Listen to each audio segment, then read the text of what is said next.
Camp begins next week. I got 20. Yes, 20 position battles to watch. I can't believe I even did this, but I did. It's a freaking weekend, baby. About to have us some fun. Yeah. Yeah. It's the Locker Room on YouTube. You know what it is. Let's get it. Hey. Locker Room. Yeah, we in the locker room. Texas talk. Yeah, you know what we about to do. Localize every angle's what we really do. We the source, we the pulse of the city too. Landlocked, got the game in the headlock. Localize every time, can't stop, won't stop. Yeah, we top two and we not too plugged in daily digital. Going 20 position battles, maybe not even position battles, just battles to watch in camp. It is the Locker Room. It is the final night stream before the week of camp, which means the season is about to start. We finally made it, and my goodness, what a time to be alive. Everything's better when football season's around. Everything's better. Everything looks better. Food tastes better. Traffic isn't as frustrating. Everything is better when football season is here. Now, football season, you can say technically doesn't end here. But let's be honest. As soon as that training camp starts, you go into the playoffs. People stay up later. You got to stay up and watch at least the Monday, Sunday, Thursday games. Probably staying up a little later because you're kind of used to it. Kids are going to school, so you don't have to worry about that. Everything is better. Shout out to Ty on the chat. He says it's his pre-birthday stream. I don't know what that means. You ain't never hate. Swarm. Can you elaborate on that, Ty? What does that mean? Shout out to the chat as well. What does a pre-birthday stream mean? Does that mean your birthday is in 90 minutes? Does that mean that you got a birthday weekend going? Let us know. But regardless, happy pre-birthday. Happy pre-birthday. Turn 21 tomorrow. My goodness. My man, Ty. What are you going to do for that 21st? Love that 21st, man. Shout out to you. I remember, what did I do for my 21st? Okay. I don't want to put a sob story. Remind me to tell y'all what I did for my 21st, because I don't want to be a buzzkill. I don't want to be a buzzkill. I want to be a buzzkill for y'all. But yeah, turn up for your 21st. Shout out to Ty. I always like when we got the young bucks in here. Shout out to Ty. Pawn shop. He's in the chat. Do you really run a pawn shop? Who knows? Who knows? But shout out to Ty. Enjoy that birthday, man. I'll remind myself. Just remind me at the end of the stream to talk about what I did on my birthday. I did eventually get it right, but I don't want to be a buzzkill. Don't want to be a buzzkill. Zach says he's ready. Yes, we're ready. Shout out to Ty. So Ty, you're turning 21 in like 90 minutes. You should be at the bar. You should be like posted up at the bar, bro. You should be like tailgating. If you turn 21 on the 19th, you should be like tailgating at the bar and sitting outside with your ID in your hand and handing it to them right at midnight and going right in. Where your friends at, man? Where your friends at? Where your grades at? Name that video. So I have 20 battles that I think are worth watching for the Texans. And some of these are very lockified. And some of these I think are really serious and they deserve our attention, because there's really not anything that we haven't talked about up to this point. Like, I was trying to think, and I was thinking about, like, because one of my favorite lines is nobody's talking about. And in season, it's easy to talk about what nobody's talking about, because the main talking points are the main talking points. And it's such a fast moving process that your brain moves a lot faster in season, because there's so much more information to take in. But I thought about, like, what have we not talked about this offseason? I think we've talked about everything between this, Houston football, SNL. Like, I feel like we've talked about everything. And we've talked about a lot of things multiple times, tried to expand on it, but I think we've talked about everything. I think the most relevant nobody's talking about is something that we'll get to on the back end of this countdown. But I think it's something really relevant that could decide the fate of this Texans football team. But I think for the most part, we've covered about everything. We've covered about everything. Primetime V says, just finished dinner as usual with some Little Caesars. What'd you get, bro? Primetime V likes to eat like a fat dude, man. And you know I respect that. I respect that. But what'd you get from Little Caesars? You get a hot and ready pepperoni? You got to get those what do they call them? The pizza like cupcake type things? Those go hard. I can respect those. What'd you get? Let me know. Well, let's get down to these 20 battles. And reminder, like the damn video, you people. I do mean you people. But number one, this was a really sensitive topic for a lot of folks. And I thought I did an okay job of breaking down the overall history of it. But I still think it exists. And I know that the Texans kind of thought they dunked on the speculation, but this is something that's been around for a while. And it's something that could derail things. Now, Killer X God, I gotta stop here for a second. He says my lame ass just had some pizza hot pockets. That ain't lame. That's sick. Did y'all notice though, after COVID, like Hot Pockets kind of dropped their game? Like there's only like 4. I used to like the chicken parm. Does anyone know anything about the chicken parm Hot Pocket they used to have? Delicious. It was a lean pocket too. So you could actually convince yourself you were eating healthy and you felt like you were on the grind. They got rid of the lean pocket. Healthy Choice used to have some sick ass pizzas. Sick ass pizzas. The turkey sausage flatbread, COVID, bye-bye. Like the healthy eating pizza went away. Absolute disgrace.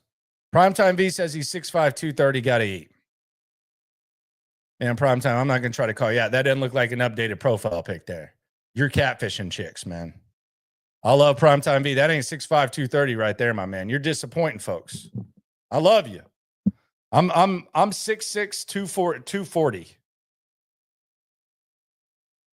Primetime, that's a catfish right there, my man. It's a big mofo, though. He embraces it, though.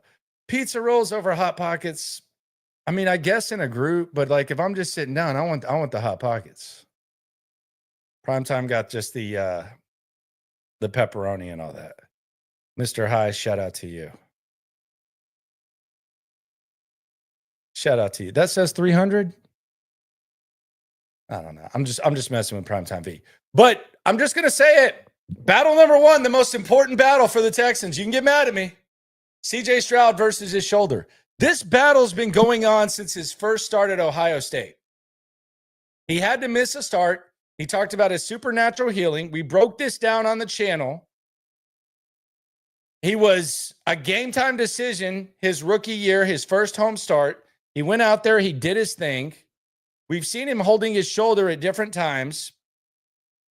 In freaking minicamp, he wasn't throwing. They blamed it on working out too hard.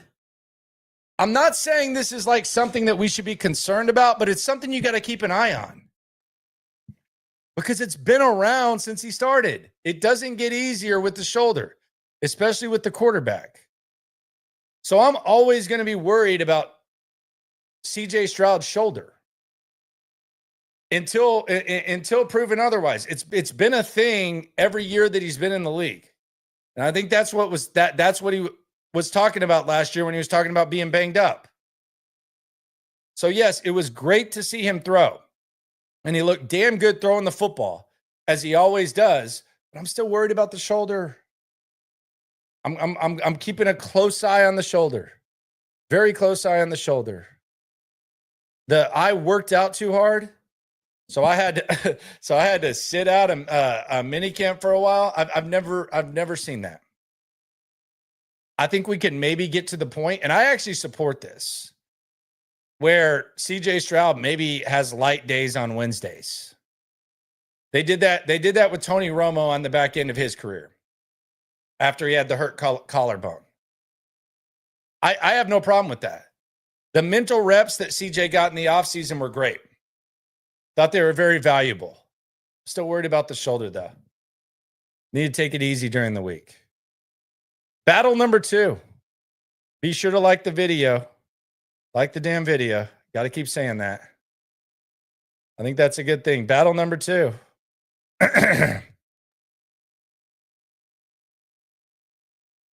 Let's go. H-Town says CJ Gardner-Johnson in his interview said the Texans have a reputation of blank. I don't know what that means. Don't know what that means. Yeah, Primetime V's admitting he's catfishing, folks. No, you ain't got to update it for us, bro. Doing your thing, man. But you were definitely, if you're 6'5", 300, you're definitely catfishing. It's all good though. It's all good. I'm not offended by that. Ian Sullivan says maybe Stroud needs some of that high grade for shoulder pain. High grade marijuana called Kush on the streets. Y'all think CJ smokes? It's not like a question that I would ask him. But do you think CJ smokes? I don't think so.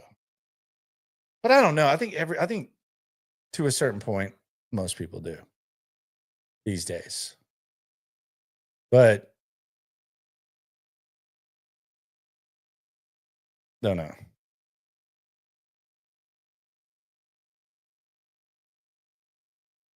I don't think so. Yeah, I would probably say no. Battle number 2 here on the Friday night stream.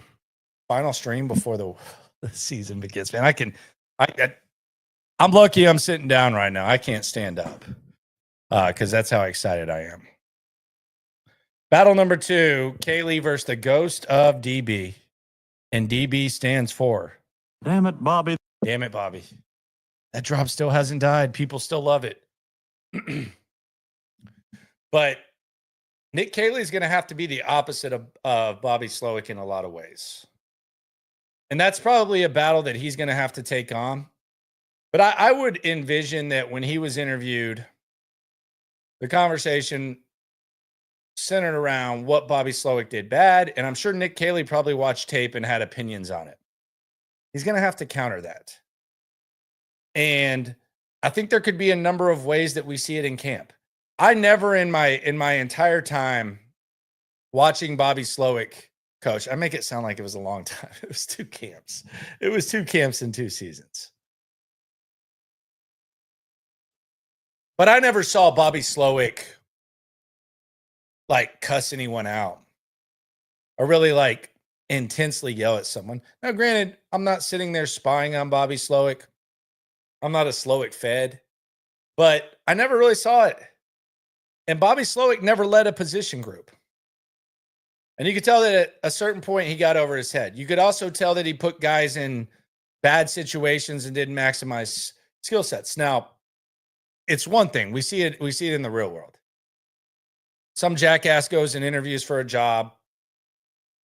Their whole pitch is, I'm going to do this. I'm going to do this different. And then they go there and they don't execute it. I used D'Amico's favorite word, execute there. I think that Nick Caley versus the ghost of Damn it, Bobby. Damn it, Bobby. Is going to be something to keep an eye on. It's going to be something to keep an eye on. It's something you can actually observe. And these observations are based on stuff that you will actually observe at camp. And I will take the observations and I'll put them on a computer and your phone. So I got you covered. Jacory says CJ seems like an edible guy.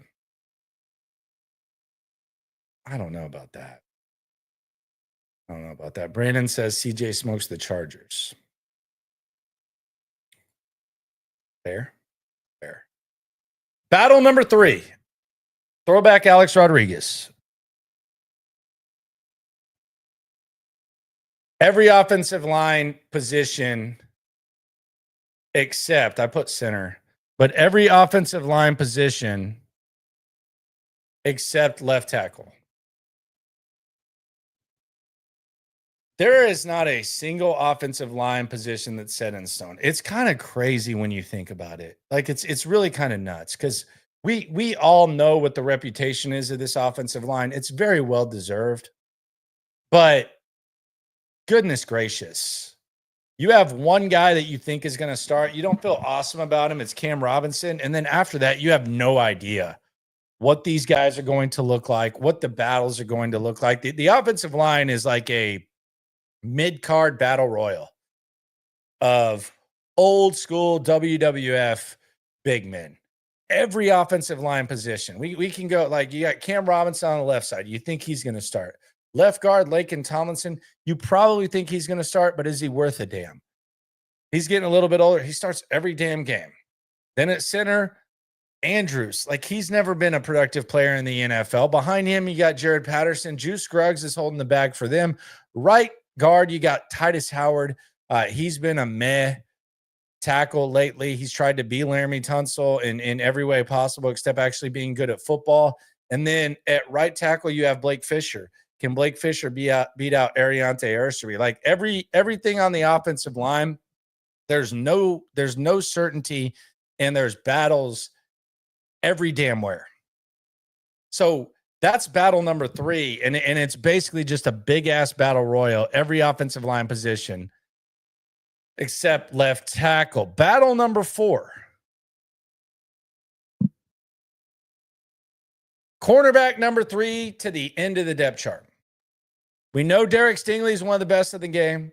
We know Kamari Lassiter is one of the best young corners in the game. We know you have arguably the best cornerback duo in the game. But after that, Ronald Darby left. Jalen Smith, they liked him enough to trade up for him and overdraft him according to what the nerds thought. And then after that, your guess is as good as mine at corner. That is a offensive line-ish version of things. But the weirdest thing about it is it's kind of the same vibe. It's kind of the same feel. Like your starting offensive line, like when you start thinking about like the battles, it kind of feels the same as corner 3 down, which I did not anticipate this making you feel worse about the offensive line. I promise that wasn't my goal heading into the weekend. But sometimes the fluidity of the conversation just kind of happens. Mr. Heisenberg is very right. Swarm the like button. It's free. Like it. We're 60 deep right now. Be a few hundred deep once the season starts.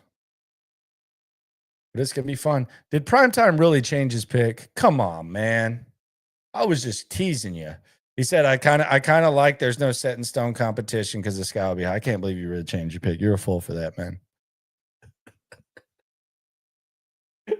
You're a fool for that, man.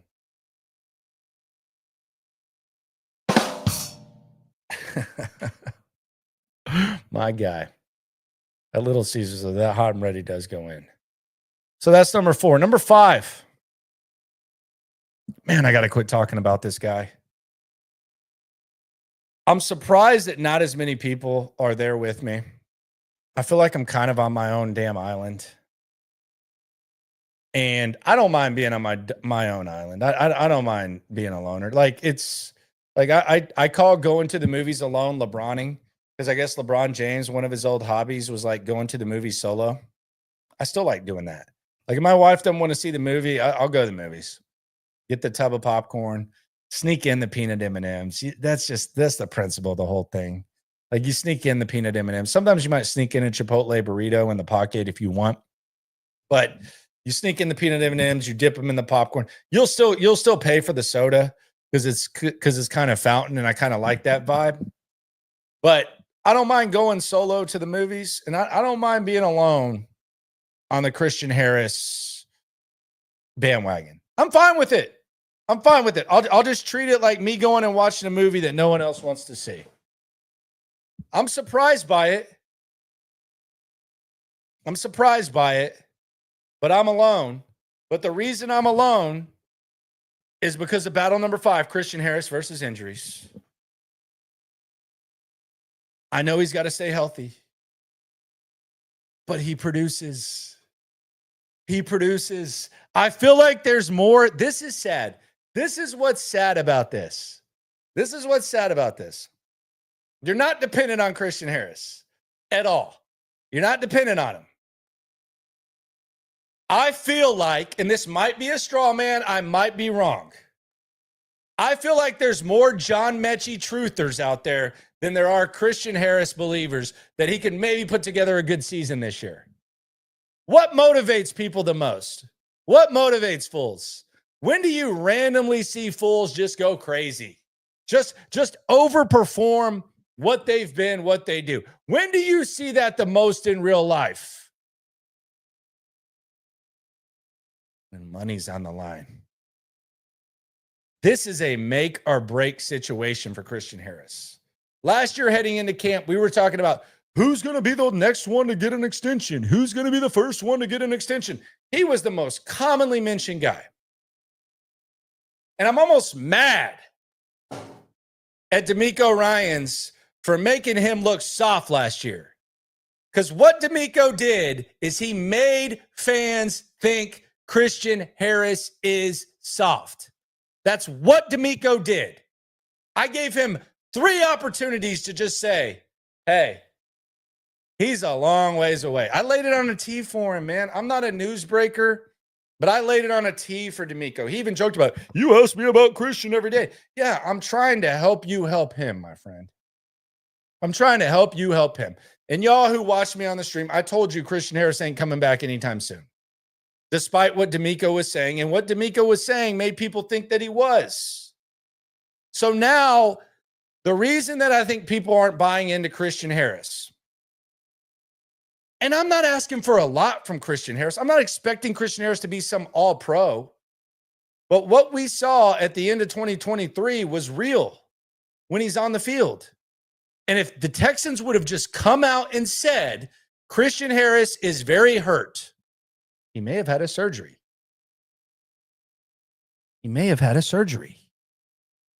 That took a couple months to recover. If they would have just come out and said that, then I don't think the fans would think he was some softy. But instead, it was like, he might come back this week. He might come back next week. He might come back the week after. It was very Astros-like with Kyle Tucker. Kyle Tucker was very hurt. They wouldn't say what was going on with that. I say all that to say, I think Christian Harris can be a good football player for this team still. And I also think the motivation that Christian Harris possesses and the admiration that D'Amico Ryans has for him, despite the fact he threw him under the fucking bus last year. D'Amico threw Christian Harris under the fucking bus. And it wasn't because of D'Amico's ill intentions. It was because keeping it real goes wrong and trying to kind of stiff arm and be weird about injuries. Same thing the Astros do. I don't think the Astros maliciously do this. But I think D'Amico threw one of his favorite players under the bus last year by not taking the multiple opportunities, man. Like, I don't ask softballs. I don't ask softball questions. That was an opportunity for you to say what I've been saying on my stream. And I'm not someone who goes and tweets stuff because the stream is where people come. This is my bread and butter. This is what I do. But I gave him an opportunity, and he just made it look like Christian Harris was like battling a sore toe. And I think as a result of that, that's why I'm alone in the Christian Harris bandwagon. Because you're questioning, but what if the injury was a little bit more serious? What if D'Amico Ryans had come out and said, look, Christian has a sprained, whatever the hell the injury was. He had a surgery. Right now, he's not even able to walk. He's going to be out for 2 months, and we'll evaluate, and we hope he can come back. You would look at him completely different. D'Amico screwed Christian Harris last year, at least in the eyes of the fans. He still believes in him. He's sticking his chest out for him. But last year was an example of keeping it real gone wrong. So I'm alone on this Christian Harris thing. But that was an opportunity for D'Amico, and he did not take advantage of it. And now people think that Christian Harris is like some sort of softo. So that's battle number 5. We'll reset the first 5. We'll go to 6 through 10 in a minute. First, let's go to the chat. Let's go H-Town. Is on the line. You ain't never hate. Swarm. Let's go H-Town. He says, CJ Gardner looked at Ryan Clark and said, he is going to a team with a reputation of, but never finished what he said on camera. But it seems like Ryan Clark knew exactly what he was saying. I didn't even watch the interview because I don't watch the pivot anymore. Ever since, just to be honest, ever since Ryan Clark said that he edits out questions about certain topics, I don't take him serious because they try to be more than like real life. So if you're editing out stuff like that, then the authenticity gets kind of questioned. So I don't really watch it. And I also think CJ Gardner Johnson is all over the place. And so I didn't watch the whole thing. I'm going to judge CJ Gardner Johnson as a football player. I'm not going to try to be buddy with him, but I'm going to respect what he brings to the table and see what happens. So I don't know what he says the reputation is. Maybe it's based on like some sort of BS. Maybe he was like, I don't know. I'm not even going to guess because I didn't watch it. So it would be weird. It would be kind of like when Spencer Tillman called in and tried to quote me and then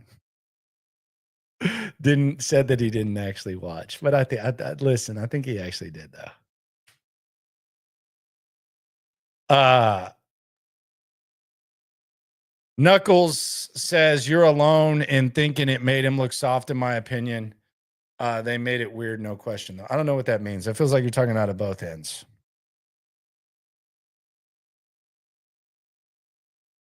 I don't know what you're saying. I mean, did you think Christian Harris was significantly hurt last year? That's the point I'm saying.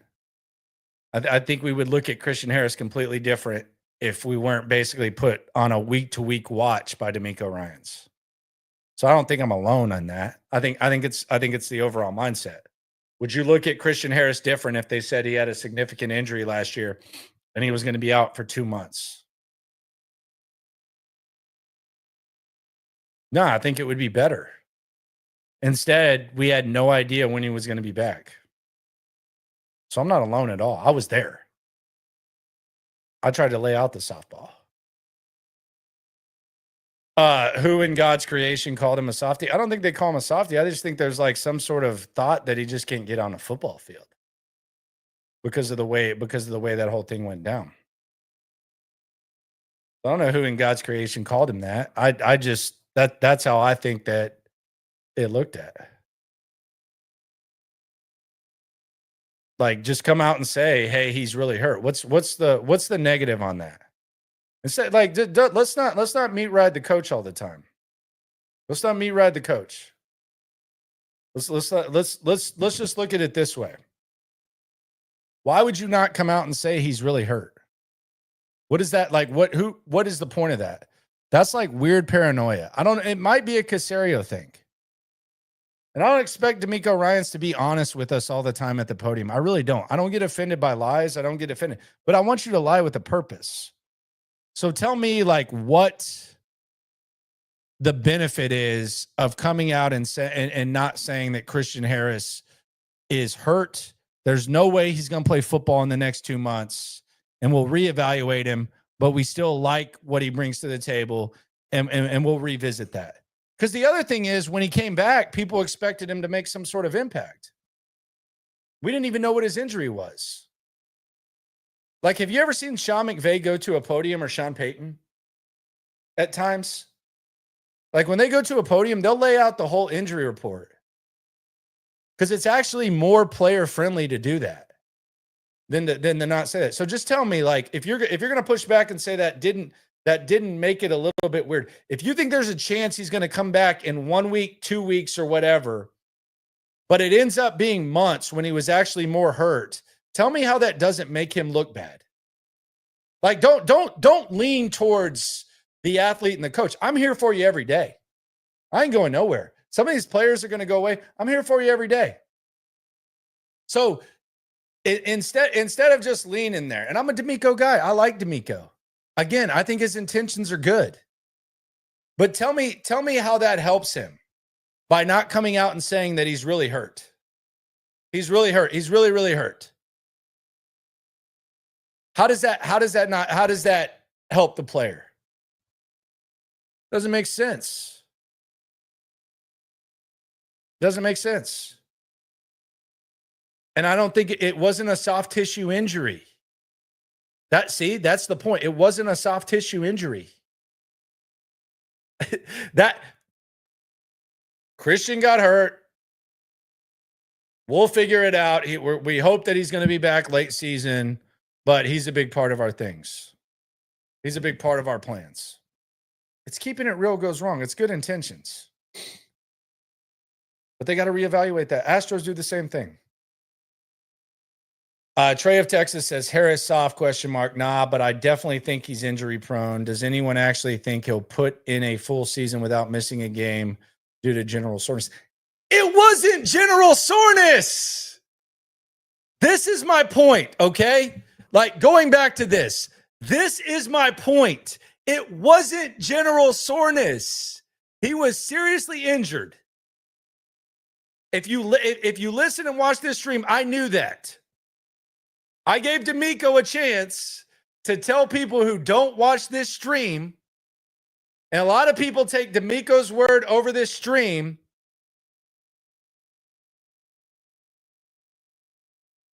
It wasn't general soreness. Christian Harris doesn't sit out due to this is what I'm talking about. This is what I'm talking about. So the previous who in their right mind said that? This is what I'm talking about. I'm not picking on you, Trey. It's not your fault. It's not your fault. It's D'Amico's. Christian Harris ain't missing nothing due to general soreness. He's tough as hell. He was hurt. I feel bad for him, man. I feel bad for him. I feel bad for him. It's not general soreness. But I feel what you're saying. I feel what you're saying. General soreness with CJ. Let's talk about Bobtac, man. So I put up the website today, and a lot of people hit me up and they said, damn, they got like just basic gloves and stuff that I can use around the house. They do. They got everything. And if you got a big company and you need to worry about safety, Bobtac's got you covered. 409-744-8225. Bobby's been in the business for 45 years. His son Reed is riding along with him, whether it's PPE, spill control supplies, trucking, maritime, coveralls, protective. They got you covered. Anything, any layer, they got you. And a lot of viewers were kind of surprised that they got some stuff that you can use around the house as well. They absolutely do. And the delivery is free. The relationship is free. And it's not like one of these big companies that just lay you out to dry. Bobtac's got you covered, locally owned and operated right here in Houston. Whether you're on the dock, whether you're on the truck, oil, hazmat, all that, they got you covered. Shout out to Bobtac for doing what they do. Keep local businesses alive.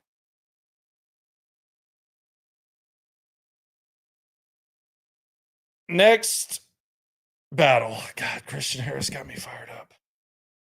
Just don't like the way D'Amico did that, man. Thought that was unfair. I wish they would come out and say, you know what? I'm going to put this on the Caserio questionnaire.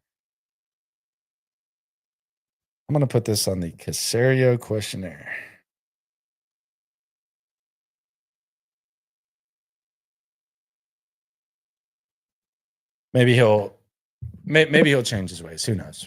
It's not fair to the player. Battle number 6, though.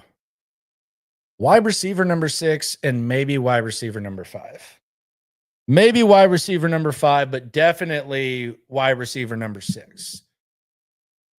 The first 4 spots are pretty much set at the wide receiver position. You have Nico Collins. You have Captain Kirk. Captain Kirk has arrived. I repeat, Captain Kirk has arrived. Captain Kirk, can you save me?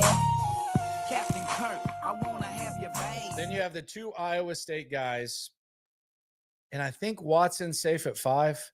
Crazier things have happened, but I think he's safe. And then wide receiver 6, you got the battle between Mechie. You got the battle between Hutchinson. But it's pretty set in stone. And I think you can almost make a case that Hutchinson has a significant upper hand over Mechie because 2 of the guys that are safe are slot guys. And Hutchinson actually has 2 years left on his deal as opposed to Mechie's 1. So that's battle number 6 is the wide receiver position. Number 7, Fisher versus Ursery. Blake Fisher.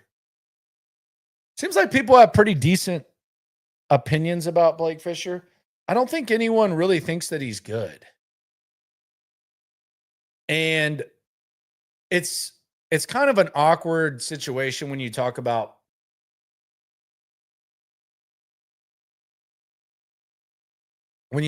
tackles and offensive linemen as a whole for the Texans because they don't have the benefit of the doubt like they do at every other position.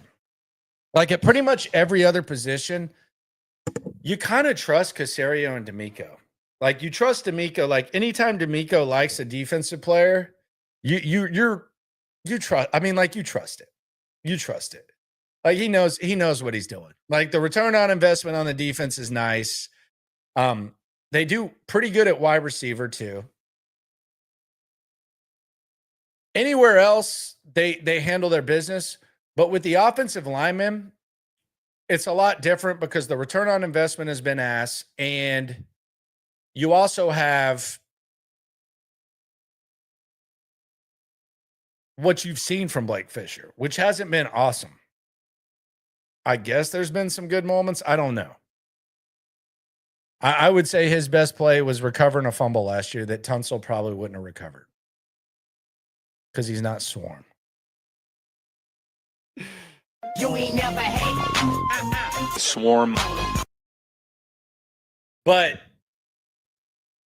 the thing about Blake Fisher is there's been nothing that you've seen where you're like, that guy's good. Hasn't really happened. The only reason that you would feel good about Blake Fisher is because they liked him so much. But if you trust them on offensive linemen, I almost feel like you've been in a coma the last 3-4 years.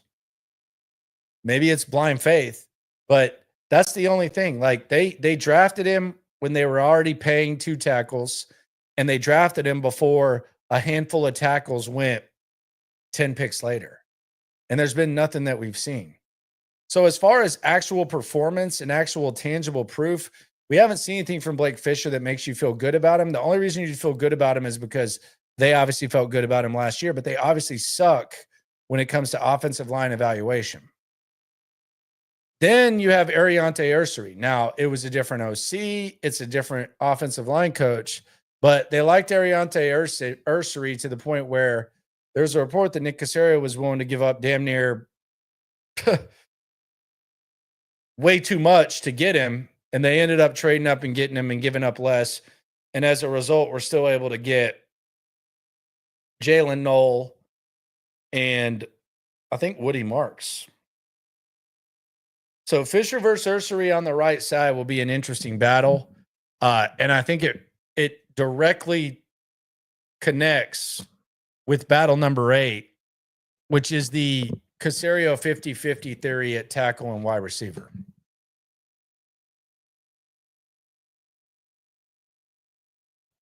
And allow me to explain this. So Caserio leading up to the draft, I thought this was interesting. I don't find anything terrible about it. But he threw out the notion that the draft is basically 50-50 and, half the players are good and half the players are bad. That's like a simplistic way of summarizing what he said, but he said it. And I don't disagree. I don't disagree at all. I would say if we like did a study and we went 4 or 5 years ahead of each first round, each second round, a lot of those guys, they're not getting picked up and the teams aren't bringing them back. And there's a lot of question marks about them. So I agree with that. It's very hard. There's a lot of variables and the draft is tough. So I'll take Caserio at his word that the draft is 50-50. My problem is when Caserio puts something like that out there and someone like me who covers the team, who's there every day and who streams at night, loosens up a little bit at night. Y'all know the stream's a little bit different than SNL and the normal videos and being at the state. Y'all know I'm a little looser. High-grade marijuana called Kush on the streets. But when he throws that out there, I kind of want to put it to test. And it's really easy to do. So let's just expect. Let's take a step back. And let's say that Nick is 100% right. And let's hold Nick to his own words. So Nick said that the draft is 50-50. And you're going to hit on half the picks. And he's done a good job in the draft. I'm not hating on that. A little bit loose with the trades, but, you know, he's loose with the contracts. Car salesman, foam at the mouth when Nick Caserio walks in. But let's take him at his word and let's put this to theory and put this to test this camp as we get to battle number 8. He's drafted 2 tackles in the second round of the last 2 drafts. Blake Fisher last year and Ariante Ursary. One of those guys should be okay. And it should be sooner rather than later. So one of those guys, if we're going to hold him to the 50-50, and maybe it's better, but I'm grading him on the bare minimum and based on his own words, one of those guys should be good. Then let's go wide receiver. You drafted 2 guys out of Iowa State this year. 2 of the top, depending on who you ask, 8, 7, 6 wide receivers in this draft, which wasn't considered a good wide receiver draft. One of these guys has got to end up good. I think there's a chance both do. I like both of them. But I think it should happen relatively soon. One of these tackles needs to be serviceable. They need to be 1/5 of this starting offensive line. I'm not sitting here saying they have to be all pros, but they've got to be starters, quality-ish starters, whatever. There's going to be growing pains at tackle, but one of them's got to be that. You can't have Ursary and Blake Fisher look like trash. I'm lowering the bar. I'm giving you a curve based on your own words, Nick. Same thing with the wide receiver. Now, you do have Captain Kirk here. Captain Kirk, can you sing me? Captain Kirk, I want to have your baby. But long term, you got to have one of these guys hit. And I think we will probably get a visual as we're sitting at camp of how these guys look. So that's the 50-50 theory in battle number 8. Battle number 9. So I'm going to use a real world analogy. I'm sure a lot of you folks have friends who maybe were kind of womanizers back in the day. And like, let's just go back in time. And let's go back. I mean, some of you might need to go back in time. Some of you are kind of in that moment. But we had my man turning 21 in less than an hour. And I'm sure he's going to the bar, and I'm sure they're going to the bar. Ty. Shout out to Ty Faber. Sorry. But he's going to the bar, and I'm sure he's got a buddy who like just pulls all the chicks and all that. And it's the hottest chicks ever. But when he goes to a bar where there's not a lot of hot chicks, he kind of picks his battles. Or he just slings it around and he doesn't care. It's kind of the battle. And if he slings it around and doesn't care, the next day he's going to get made fun of, and he probably made a big mistake. But he loves girls. He loves chicks. He loves chasing them. Sometimes, though, that love gets the best of him. Nick Caley loves tight ends. He loves tight ends. Battle number 9 is Nick Caley versus the tight end limitations. Now, Nick Caley walks into a bar of awesome tight ends. I'm sure there's a lot of things that he can probably do with his playbook.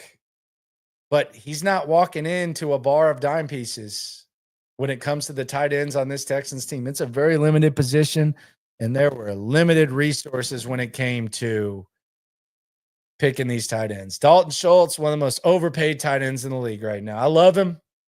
He stunk last year. He was terrible. And he's back. Cade Stover, God bless him. We'll see how Cade Stover looks. He's never going to be a top-end tight end on the roster. Maybe he can play his way into being a number 2. Brevin Jordan, we don't know what Brevin Jordan's going to be. And they drafted Luke Lachey out of Iowa. Is Nick Caley going to be able to contain himself and adjust accordingly and maybe walk away from the bar? Or is he going to try to turn chicken-ish into chicken salad and treat 2s and 3s like they're dimes? That's the question. I know you like tight ends. Hopefully you can adjust. Hopefully you can like lean a little bit more towards the slot and contain yourself. That's battle number 9. Battle number 10. Battle number 10. Brevin Jordan versus Luke Lachey. I don't think it's a given that Brevin Jordan's on this team. I think there's some stuff that Brevin Jordan can do. But I think Luke Lachey might be an underrated player. Problem is, I don't know that he's like completely ready to contribute right now. And I think there's kind of a balance with that. But I think this guy's receiving skills are underrated. I think his work ethic is nice. He's cut from that cloth. He's the son of an all-pro and one of the faces of Ohio State football. I think Brevin versus Lachey is kind of a battle to look at. Because I don't think it's a given that Brevin Jordan is here. I know that CJ loves him. I know that Slowick loved him. I know D'Amico likes him. Let's keep an eye on what Lachey is, because I do think there's a little bit of limited upside with this kid. And I think he's going to put his best foot forward. So this is a position battle that not a lot of people are talking about. Let's keep a close eye on it. Because I don't think it's a foregone conclusion that Brevin Jordan's going to make this team. I like Brevin Jordan. But if you go off history, you can't assume that what you think is going to happen is going to happen. We assumed he was going to get cut. I asked him about it. He assumed he was going to get cut a couple of times. One time he was fighting for his position. He got hurt and they kept him around. Now there seems to be like kind of an assumption that he's going to be on the team. I don't think it's safe to assume that. We don't know how he fits into what they want to do. And quite frankly, they got decent talent at slot receiver. So Brevin Jordan's not like a traditional tight end. Luke Lachey's a traditional tight end. So like these intermediate options, it might come from the slots. Like there might be like a negative impact with bringing in Captain Kirk. Captain Kirk has arrived. I repeat, Captain Kirk has arrived. Am I overdoing that drop tonight? I kind of feel like I'm like kind of trying to break it out and test it. I like the Captain Kirk drops. Might be overdoing it tonight. Maybe I'm just a little trigger happy. But I think Brevin Jordan, don't assume that he's on this squad. Don't assume he's on this squad. He's gonna have to earn it. So let's see what that looks like if he's ready to go. Because I think Luke Lachey is going to I think he's going to shine in preseason. I really do. I think Luke Lachey is going to have a really good preseason. I really do. Put me down for the imaginary bet of Luke Lachey scoring a touchdown in preseason. Be sure to like the video. It is the locker room. SNL on Monday. Cody Stutes returns. Training camp begins on Wednesday. We're halfway through the top 20 questions. I can't believe I came up with 20. The position battles. Number 11. Schultz versus blank.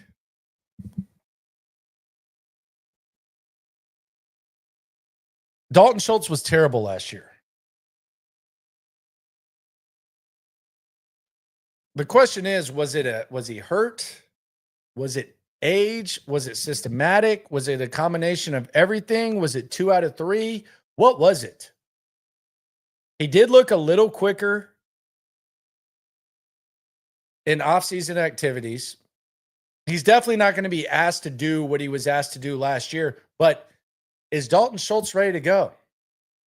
What exactly is Dalton Schultz battling? He's not going to validate getting paid $11 million a year. That was crazy. They should have just franchise tagged him last year. And if they'd franchise tagged him, they would have learned, okay, he's not ready to go. Or maybe he would have played better because it would have been a contract year. Maybe the final year of his contract. I know he has 3 years. This is the final year of his contract because the third year is not guaranteed. But maybe that lights a fire under him. Maybe he was hurt. Maybe the system sucked. Maybe it's everything. It doesn't have to be just one thing. And that's kind of one of the themes of last year when it came to talking about this offense, is that it was a number of things. But I'll let y'all fill this in. Dalton Schultz is battling blank. And I know you people, and I mean you people, hate Dalton Schultz. Battle number 12. RB2 down. We know Joe Mixon's the starter. After that, we have no idea. We don't know how many running backs they're going to keep. We don't know who's going to win the RB2 spot. We don't know who's going to win the RB3 spot. They love Dare Ogunbowale. They can't quit him. But crazier things have happened. The entire running back room, kind of blah. Nick Chubb brings a little bit of excitement. Woody Marks, we don't know what he's got. But RB2 down, very interesting. I don't feel good about the running back position, but I feel intrigued. There's not a lot of confidence, but it's an exciting position to watch, especially going to camp as we're laying out the observations and peeping the scene there. Battle number 13, and I don't know what this looks like. I don't know what this looks like. Kick returner. I can't even keep up with the kick return rules. I don't know what a good kick returner is. Like, they say that Noel is good at returning kicks. Okay, that was in college. It's a little bit different now. What is a kick returner at this point? When it comes to the Texans, when it comes to the NFL, we don't know. Is Dameon Pierce going to be a good kick returner? Is it going to be enough to keep him on the team? Jawar Jordan looks like he was doing his thing. Tremont Smith's back there. Braxton Berrios was looked at as a special teams guy. The kick return battle's weird. It's really weird. It was a big nothing burger last year. I was excited about this new kickoff, this NFL kickoff. It sucked. Bring back the old kickoff. But it makes it very difficult to understand. Can someone play their way on to being a kick returner? Just making the team as a kick returner. The touchback's getting more and more costly.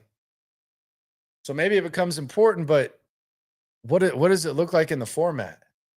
So kick returner will be something to keep an eye on. I do think Jawar Jordan looked good in kick return drills. Small little nuggie. Battle 14. Jimmy Ward versus the off the field stuff. I think there's a chance Jimmy Ward's on this football team. I really do.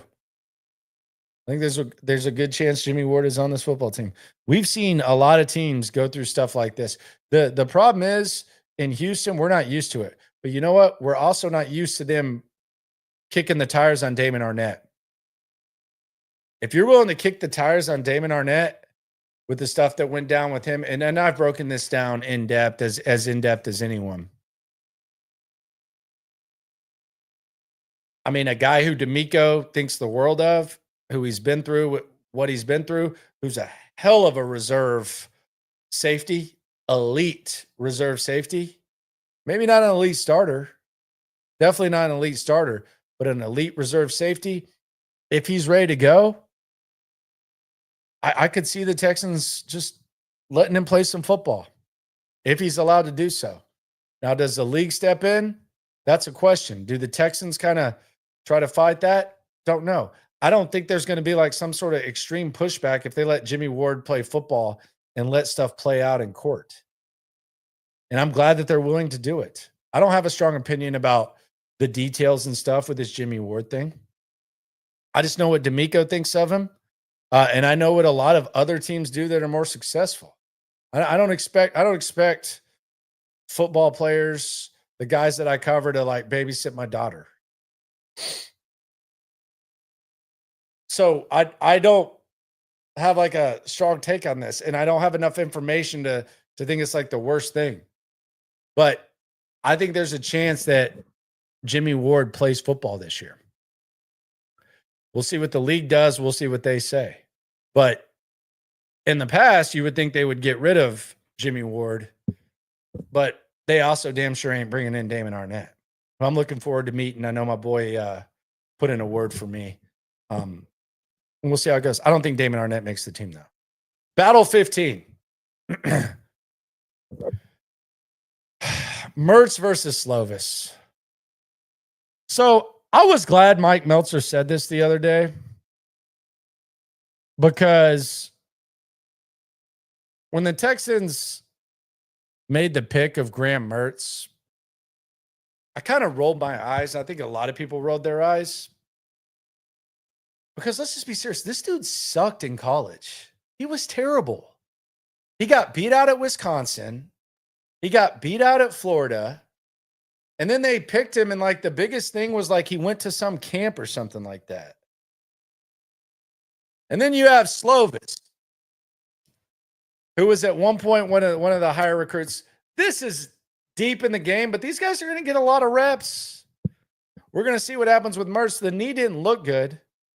And then you had Slovis, but I don't understand. I like drafting quarterbacks late. I like the Green Bay philosophy. I like the New England philosophy, and I like the San Francisco philosophy. Like Caserio did it or was a part of it in New England, where even when they had Drew Bledsoe, they drafted Tom Brady. Even when they had Tom Brady, they drafted a lot of quarterbacks, from Ryan Mallett to a lot of guys they brought in. Garoppolo. But Mertz sucks. Like, he's not good. Like, those guys were at least like winners. So I don't know what the point of this was.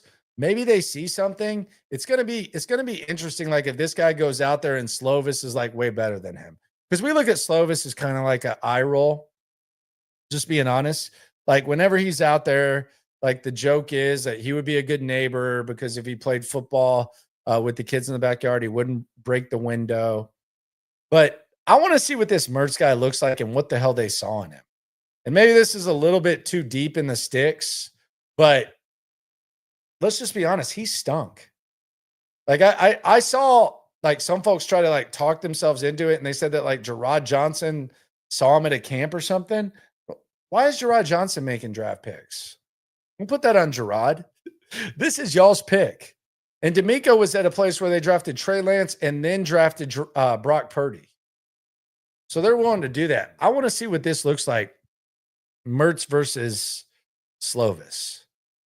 It'll be interesting. I don't understand the Mertz thing. I don't have a problem with drafting a quarterback. Like, that's not my point. My point is not that they drafted a quarterback. It's that this guy sucked. He wasn't good. Like, let's just be serious. He was terrible. He wasn't good at Florida or Wisconsin. He wasn't good. Like, is there like some sort of untapped potential? Whatever. But we'll see what he looks like against Slovis. Battle 16. Deep snapper versus perfection. John Weeks is really hurt by the way this whole thing went down. And I think it's a damn shame. Maybe there's like some sort of proof that John Weeks wasn't what he once was. I haven't seen a bad snap from Weeks. Maybe some of Fairbairn's missed field goals were a result of bad John Weeks snaps. Maybe they hung in the air too high, whatever. I don't know. But I know the San Francisco 49ers immediately picked him up. And I know John Weeks, friend of the show. John Weeks is now in San Francisco. And Kaimi Fairbairn is without one of his whoobies, his like security blankets, good friend of his too, who talks to him more than anyone during games. Coming off the game he had in Kansas City and the back end where there was like kind of a mix of frustration. This new deep snapper better not have a bad snap or else it's going to go down. Battle 17. Juice Scruggs versus the Ross Blacklock legacy. Ross Blacklock, second round pick out of TCU. Selected before a lot of really good football players. I won't list them. Ron Diggs. Jonathan Taylor. Antoine Winfield. Michael Pittman. Some good players. He was cut in year 3, despite being a second round pick. Juice Scruggs, Texans traded up for him. We talked about that poor offensive line evaluation. Could Juice Scruggs turn into Juice Blacklock? We've been talking about this for a while. Let's keep an eye on that and see if Juice Scruggs actually starts getting in the mix, because right now he's not. Battle 18. Autry versus Age or Ice. This is a potential triple threat match. Nico Autry just turned 35 this week. Happy birthday, my friend. They loved him. Last year he got suspended for the Peds, and he was also very banged up. Is he going to be able to hold up during training camp? That's potential battle number 1. Is he going to be able to be physically ready to go? Or are they just going to ice him up? Hashtag ice up, son. Shout out to Steve Smith. Do they think enough of Danico Autry to where they're just going to have him ice up and get ready for the season? Or are they going to hope he can hold up and see what happens? Because I think if they expect him to go out there and have a good camp and he's banged up, I think we could see a potential cut with Autry. Autry's really interesting. There's a number of ways that battle could go. Battle 19. And I called him Jan Johnson for Ian yesterday or the day before. It's actually Jakob. I mixed him up with the Boise State running back who proposed to his girlfriend after that overhyped ass win over Oklahoma, in which they were only a 6-point underdog. But anyway, Jakob Johnson, the German, versus Casper the Ghost versus Need. This is a triple threat match. So Jakob Johnson, the fullback that they brought in, played for Josh McDaniels for a couple of years with the Raiders. Before that, he was with the Patriots. And then Nick Caley brought him in. Do they need a fullback? That's the Casper element. Casper the Ghost. Kind of invisible. And then do they actually want to use a fullback? So that's the other element of that. So Jakob Johnson is battle 19. And then battle 20. Joe Mixon versus that time for a RB. 28 years old. Wear and tear. New system. Is Joe Mixon able to hold up? Something to keep an eye on. For sure. Those are the 20 battles. You can go back, visit them, subscribe, like, right along. What a weekend it is. It's 5 o'clock somewhere, right? Where does that even come from? I know it's a Jimmy Buffett song. But like, is 5 o'clock like the trademark? Is that like the happy hour target? Don't know. RIP though. Appreciate y'all for coming through. Enjoy your weekends. Subscribe, like, right along. Always remember, when it comes to this Texan stuff, whether you're on that high-grade marijuana called Kush on the streets. clear-minded, or you got a free weekend to yourself, or you're working. When it comes to this Texan stuff, we're all in it together. Subscribe, like, right along. Always remember that. And be sure to join me 4 o'clock SNL. And then Wednesday, training camp begins and business really picks up. Then Daily Digital on YouTube. We got taste for days. Opinions to give, we got takeaways. If it's up, then it's up. We number one. You don't need to try your luck. Locker room, yeah, we in the locker room. Texas talk, yeah, you know what we about to do.